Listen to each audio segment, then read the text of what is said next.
Aujourd'hui, j'ai choisi un vin vraiment par hasard. Je me promenais dans la rue, je suis passé à côté d'une boutique italienne, et en fait, j'adore rentrer dans les boutiques italiennes. J'adore aller en Italie, mais comme on ne peut pas y aller, bah, finalement, garder des produits italiens, c'est quelque part faire un petit voyage. Et, euh, et tout au fond de la boutique, à un endroit où il n'y avait personne, comme une espèce de d'arrière-boutique à l'abandon, on dirait. Il y avait une petite cave de vin, petite cave, il y avait une trentaine de bouteilles. Évidemment, toutes des vins, euh, toutes des bouteilles italiennes. Et j'ai été attiré par un flacon que je connaissais pas du tout. Alors, aucune idée de ce que c'était. Voilà, donc j'ai été séduit par la bouteille qui, je trouve, est superbe. Alors, il s'agit en fait d'un vin d'Émilie-Romagne.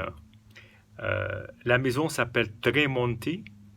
La cuvée, je pense, si j'ai bien compris, s'appelle Vitalba. Et le cépage, c'est Albana. Voilà.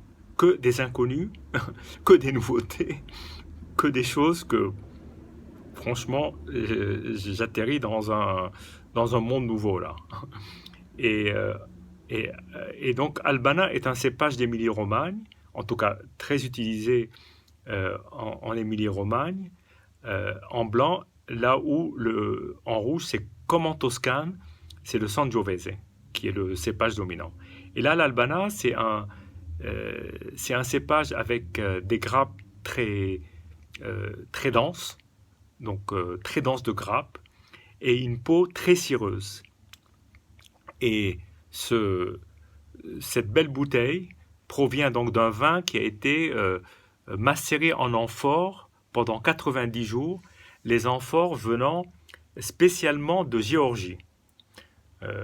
Beau mélange entre la tradition de vieillissement en amphore de l'Est et puis l'Ouest en Italie. Donc, surprise, je ne l'ai jamais goûté de ma vie, je le découvre en même temps que vous, donc nous allons déguster le vin. Alors pour commencer, alors comme c'est une macération avec les pots, j'imagine, parce que là je suis en train d'apprendre en même temps, il s'agit bien évidemment d'un vin de couleur orange. Honnêtement, quand je l'ai acheté, j'ai pas du tout pensé que c'était un vin orange. Parce qu'en amphore, ça peut être très bien macéré sans la peau. Là, en l'occurrence, c'est une macération, ce qu'on appelle pelliculaire, c'est-à-dire avec la peau. Et donc, comme un vin rouge. Et je dois dire que c'est un de mes premiers, c'est pas le premier, mais c'est un de mes tout premiers vins orange, en tout cas le premier italien que je goûte. Très très très belle couleur, très orangé. Mais alors là, très orangé du coup.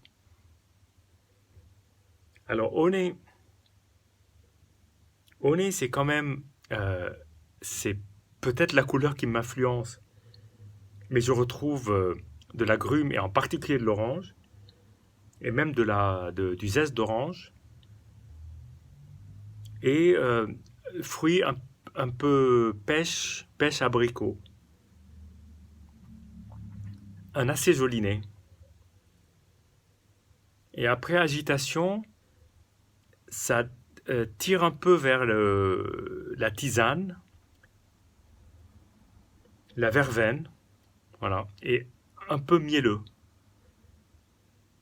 Très joli nez. Pas très puissant, mais très joli nez.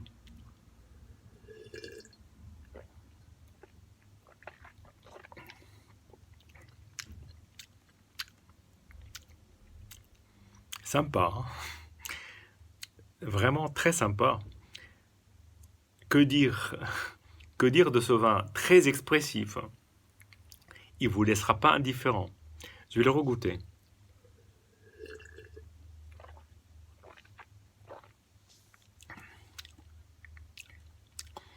Alors, le précédent vin orange que j'avais goûté tendait vers la noix. Là, c'est pas du tout la noix. Là, c'est plutôt l'abricot sec, même la pâte de fruits, avec un fond un peu orangé, un peu comme de la marmelade d'orange, avec une très légère amertume, comme ce qu'on peut trouver dans la marmelade d'orange. Et c'est sec, il n'y a pas de doute là-dessus. Une très très belle attaque, c'est waouh, ça vous prend d'un coup et ça fait penser d'une certaine façon, mais de manière très lointaine, au Grand Marnier. Mais attention, ce n'est pas une liqueur, hein, c'est vraiment un vin blanc. Un vin blanc qui a du corps, un peu tanin, et puis c'est un vin blanc, non, c'est un vin orange. Voilà toute la différence. Santé et à bientôt.